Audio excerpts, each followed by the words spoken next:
जैसे प्रयागराज में लेटे हनुमान जी हैं, वैसे ही अयोध्या में लेटे हुए प्रभु श्री राम जी हैं। ठीक, कितना सुंदर लग रहा है ये स्ट्रक्चर पूरा। मैं आपको बिल्कुल नदी क्षेत्र से ही आपको इन स्थलों का अवलोकन करके दिखा रहा हूँ। और यहाँ से देखिए मुख्य यात्री स्थल का निर्माण कार्य पूर्ण हो चुका है।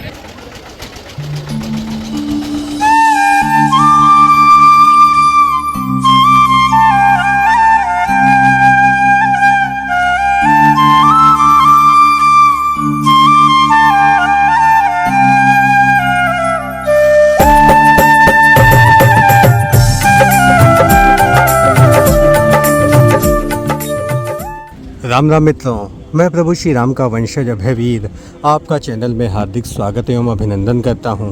मित्रों, आज मैं आपको बनारस के दशाश्वमेध घाट की तर्ज पर बन रहे अयोध्या के मुख्य घाट यानी मुख्य यात्री स्थल के नवनिर्माण कार्यों एवं विकास कार्यों के संदर्भ में सबसे नवीनतम एवं एक्सक्लूसिव जानकारी आपके समक्ष प्रस्तुत करूँगा। पूरा वीडियो अवश्य देखें, आपको अति आनंद आएगा।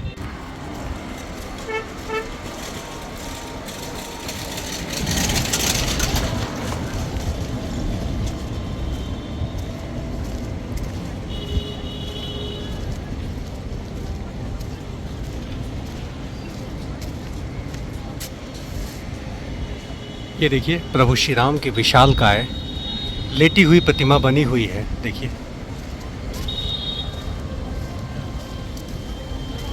जैसे प्रयागराज में लेटे हनुमान जी हैं, वैसे ही अयोध्या में लेटे हुए प्रभु श्री राम जी हैं।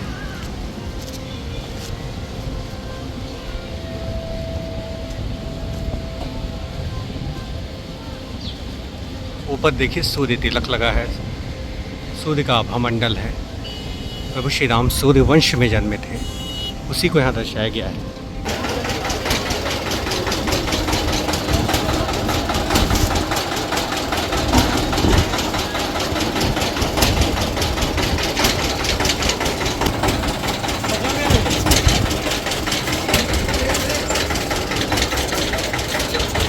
ये देखिए सबसे सुंदर स्ट्रक्चर मैंने आपको पहले भी दिखाया कि ये सुंदर जो है मुख्य यात्री स्थल का जो पोर्टिको है, जो मुख्य इसका स्थल है, यहाँ पर खड़े होकर के सभी तीर्थयात्री आरती का आनंद ले पाएंगे। और फिलहाल अभी इसका निर्माण कार्य चल रहा है। देखिए यहाँ तमाम पत्थर लगे हुए हैं, इसको फिर से बनाया जा रहा है। नीचे अभी पत्थर लगाए जाएंगे। यहाँ से देखिए मुख्य यात्री स्थल का कितना सुंदर परिदृश्य दिख रहा है।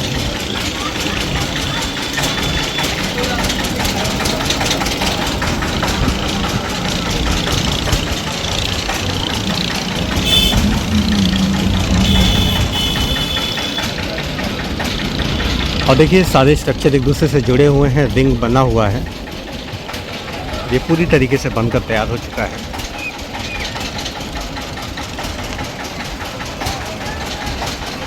बेहद सुंदर परिदृश्य दिख रहा है आपको।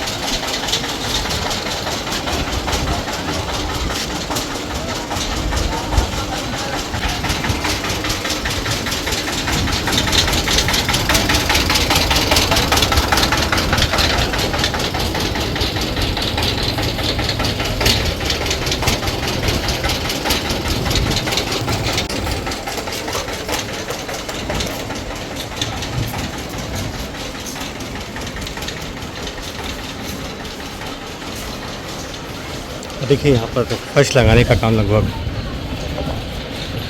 पूर्णता की अवस्था में बढ़ रहा है।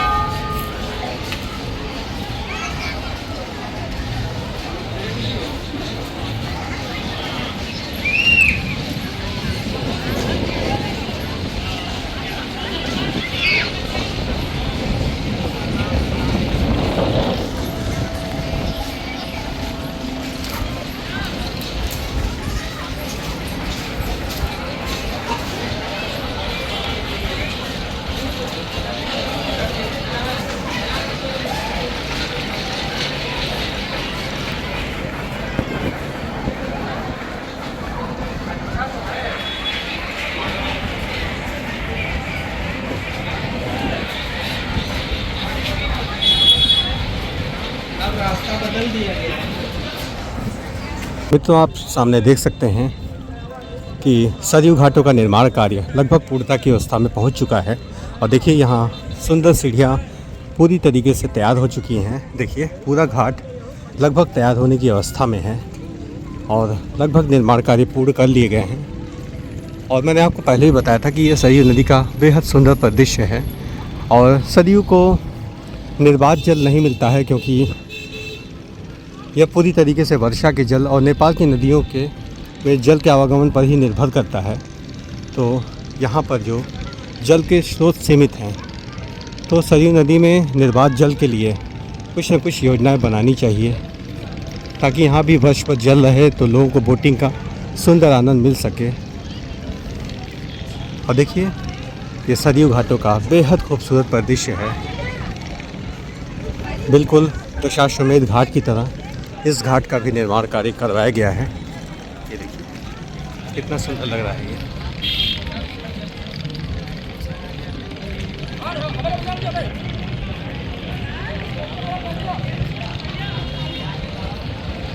देखिए कितना सुंदर लग रहा है ये स्ट्रक्चर पूरा।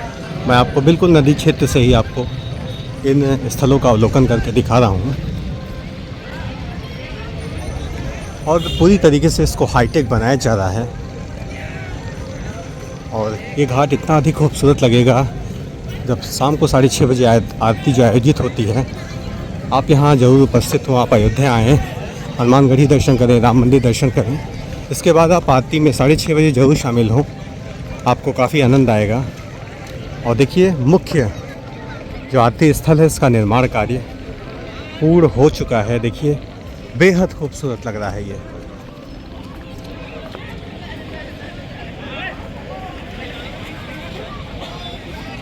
बेहद खूबसूरत परिदृश्य है। देखिए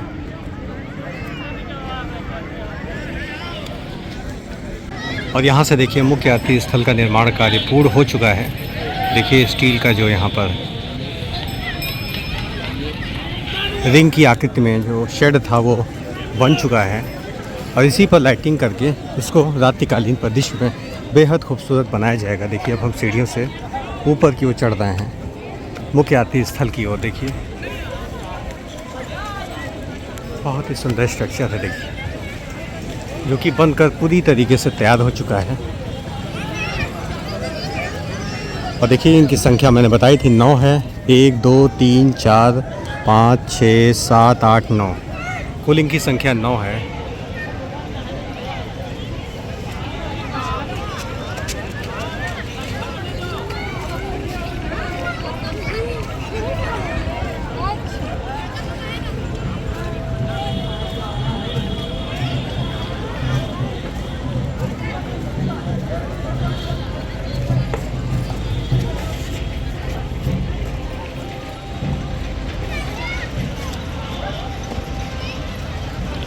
देखिए कितना सुंदर लग रहा है ये। और यहीं पर पुजारीगढ़ खड़े होकर के दशाश्वमेध घाट की तरह यहाँ भी आरती करेंगे।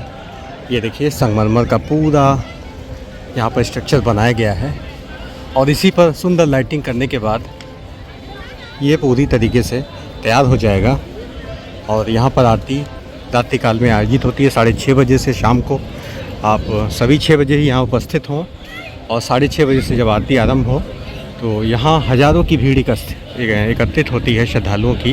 तो आप इस आरती का आनंद जरूर उठाएं। सबसे पहले आप राम मंदिर का दर्शन करें, हनुमानगढ़ी का दर्शन करें। इसके पश्चात शाम के समय आप यहाँ पर मुख्य आरती का आनंद ले पाएंगे। और देखिए पूरी तरीके से बनकर तैयार हो चुकी है।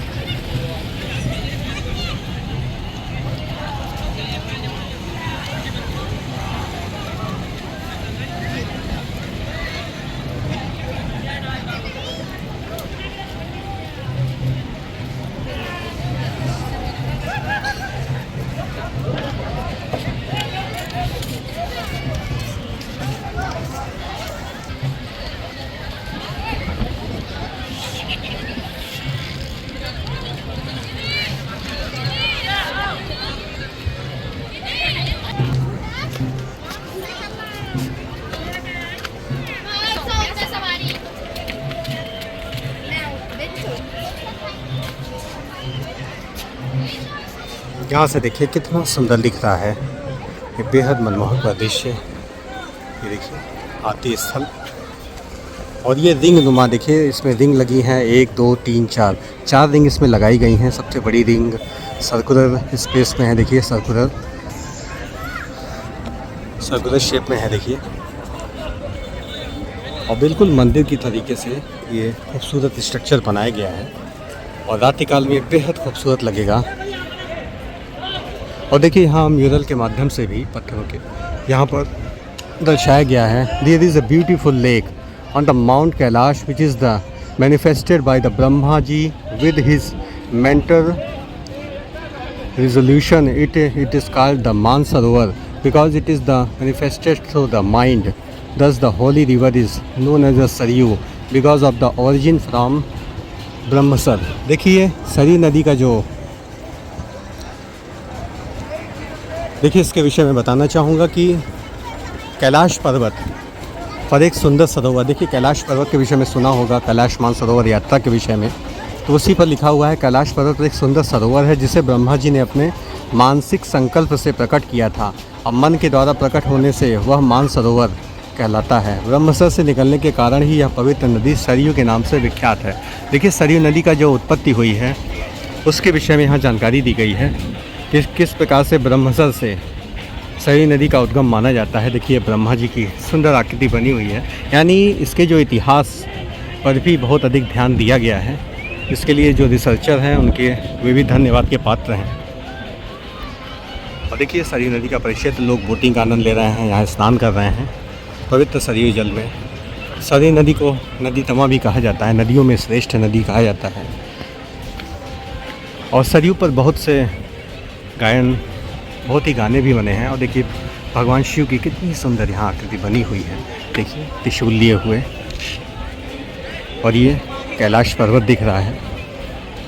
और यहाँ भी इतिहास लिखा हुआ है कि इक्ष्वाकु के शासनकाल में अयोध्यावासियों के आग्रह पर महर्षि वशिष्ठ जी हिमालय एवं शंकर जी की आराधना करके माता सती जी को भूतल पर लेकर आए।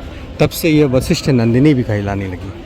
देखिए इक्ष्वाकु वंश के कार्यकाल में इसको लाया गया। और देखिए इंग्लिश में और हिंदी दोनों ही भाषाओं में लिखा हुआ है, यानी जो भी श्रद्धालु इसका अवलोकन करें उनको इसका संपूर्ण ज्ञान हो किस प्रकार से ये बना हुआ है। देखिए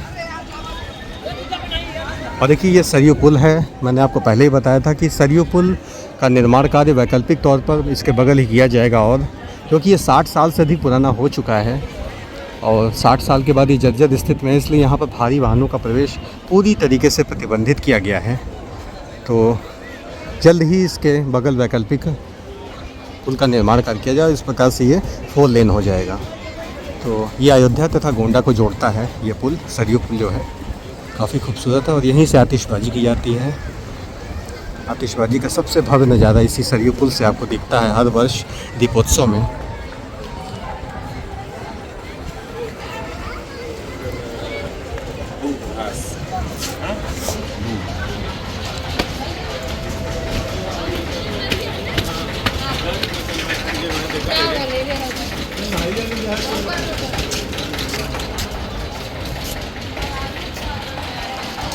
और देखिए अभी भी यहाँ पर निर्माण कार्य शेष हैं कुछ, जो कि अभी भी लगातार जारी हैं।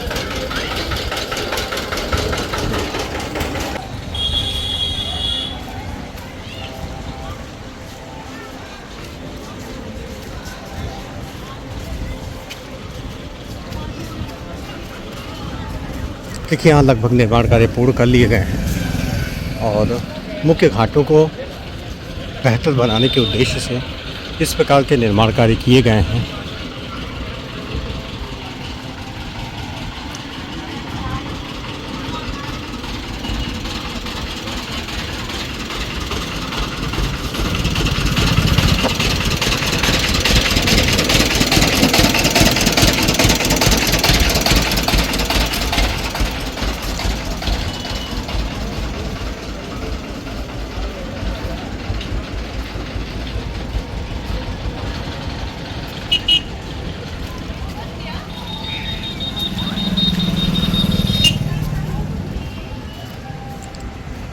और देखिए बैठने के लिए श्रद्धालुओं के लिए यहाँ पर पत्थर के जो है बैठ के बने हुए हैं। देखिए रेड स्टोन की। और देखिए पूरी तरीके से फर्स्ट निर्माण कार्य पूर्ण हो चुका है। पूरे स्थानों पर देखिए